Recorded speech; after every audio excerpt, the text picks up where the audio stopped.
na-feel ng mga panay ang kagustuhan sana ni Gerald Anderson na banggitin ang pangalan ni Kim Chiu na magpasalamat ito sa kanyang Loyalty Award. Sa emotional speech niya, isa-isa niyang binalikan ang mga serye na magkasama sila ni Kim. Ngunit halata umanong iwas ito sa pagbanggit ng dating ka-love team. Ayan. Napakinggan niyo yung speech ni di ba? Binanggit niya doon yung mga seryeng ginawa nila ni Kim Chiu.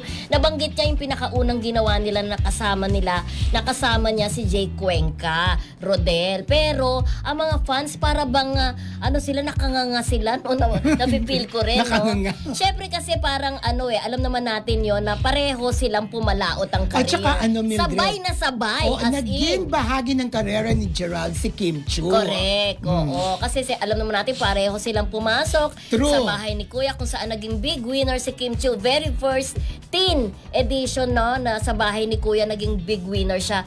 That was 2006 to be exact. Napakatagal so, na. Yung kanilang anniversary, magda 20 years na sila sa showbiz.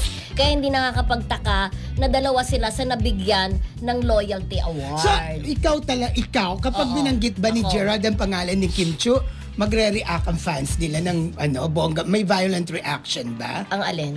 Kapag binanggit ni Gerald ang pangalan ni Kim Chiu. Hindi, actually, wala namang masama kung banggitin niya Kaya sa nga, Kasi pag halimbawa, yung success mo sa buhay, yung along the way, di ba, parang mababanggit mo yung mga taong naging malaking bahagi ng success na yon. True. Di ba, kasi ang Kim Herald ay part si Kim Chiu, di ba? Ang Kim Herald, doon nakilala si Kim at saka si Gerald. Ayun na. Yes. Bakit kaya hindi binanggit ni Gerald? Magbabatin ako kasi in fairness naman, actually, nung nandun kami sa debut ni Kim, kami ni Mildred at si Gerald, di 18 ba? years old 18 years old siya, diba?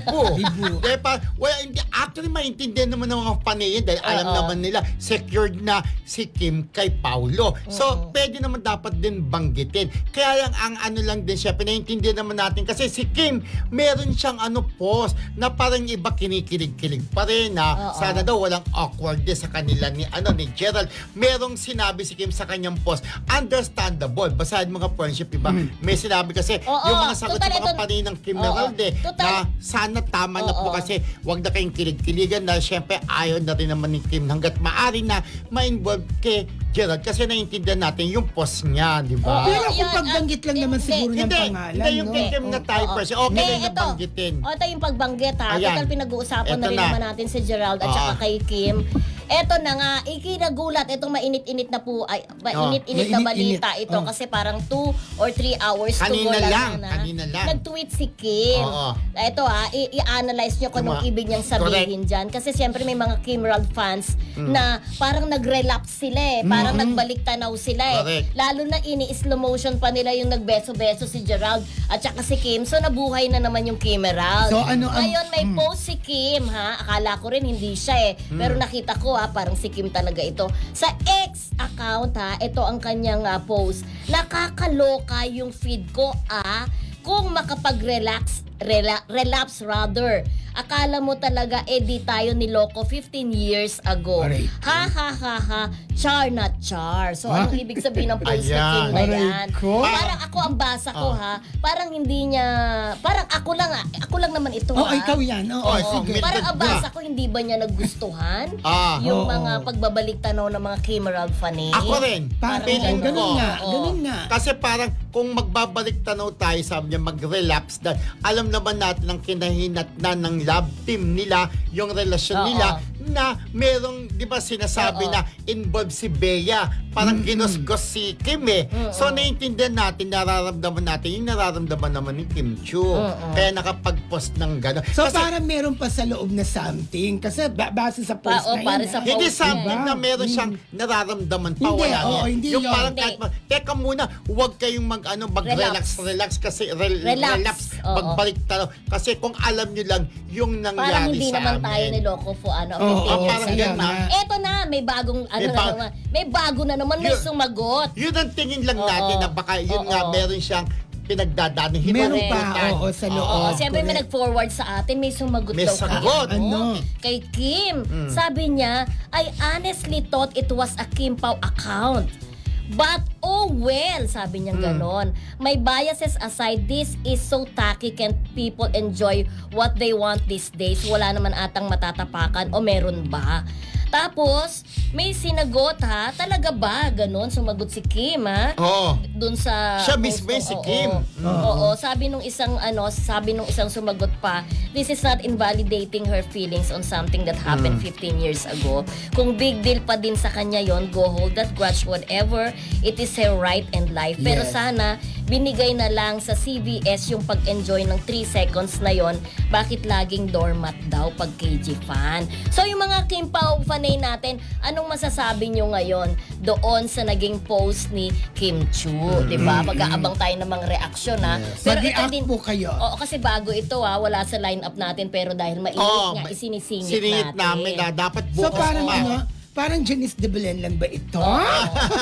Jezebel na ayaw na So makawork parang siya. feeling ko ha, wala na talagang pag-asa kung ganito ang tinatakbo. Parang feeling ko hindi pa rin talaga ready ka. Sabi Hindi nga, talaga. katulad ni Janice Tabelen na hindi pa ready makatrabaho si John Estrada. Correct. Parang feeling ko hindi pa rin. Ganun din kay Ganun din. Oo. Parang Totoo. ganun. Pero di ba trabaho Actually, na sila? sinagot mo yung tanong. Oo, di ba? Actually, Oo. parang okay yan na Okay naman na talaga okay sila. na Kasi sila dati. right after nila maghiwalay, gumawa po sila ng serye. Oo. Kaya lang siguro, may awkwardness pa rin kahit papano sa side ni Kim. Pero base Siguro, sa post na yan, di ba? yun nga Sa post niya, di ba? Parang meron pa rin Tsaka kung mapapansin mo, nung time na parang pinagtatabi sila ni Enchong, Oo. di sa video, umiiwas si Kim. Siguro naintindihan naman natin na yung nararamdaman ni Kim, siguro pwedeng nagbabalik tanong sa kanya yung, di umano, yung ginawa sa kanya ni Gerald, di ba? At saka napansin nyo rin yung pagbeso, napakabilis. Oo. Pagbeso, umano ka agad si Kim, Oo, umalis ka agad eh. At wala nang, Diba? siguro si Gerald din naman, parang hindi na rin maano na, hindi niya na nga binanggit si Kim. Para Siguro wala nang issue. Mas pabot din naman siguro sa mga supporters ni Kim. Pero yun, di kung ba? ako Wag naman na. din, kung ako lang Okay lang naman. Okay Kung lang tutuusin. naman, sa totoo lang. Oo. Kasi naging part ng karera mo si Oo. Kim eh. Ako diba? rin kahit friends kami ni Gerald Gerald, pero kung ako okay lang din na banggitin mo yung pangalan ni Kim kasi yung journey nyo halos sabay kayo, sumigat kayo as love team. Kukunin ko yung reaction ni Gerald kung makikita ko pa. Hindi na kami Correct. nagkikita. Pero di ba? again and again, yun ang gusto nila, di ba? Oo, Gusto pero- hindi banggitin ni Gerald. Si Kim naman, ayan, may mga posts. may yan. mga Oo, post. pero mabilisan na nga, sabi ng ating kumaring si Marcelita, sabi niya, Gerald mentioned Kim's name during last year's Star Magic Ball when Gerald Okay. accepted an award. But during this time, I don't know why Gerald did not do this time. Maybe he found out na may relasyon si Kim at Paolo. Di ba? Pwede. Sabi ni Di ba? Marcelita, oh. Parang ayoko na okay na may Oo. Paolo na siya. Sabi di ba? naman ni Teresa Sumayang, hindi big deal kay Kim yon kasi siguro napuno si Kim, pinipilit pa kasi nila, wala na talaga. Ayun. Sabi naman ni Annalyn Hiccup, Yes, sabi ni Anel Hiccup. Oo. Happy.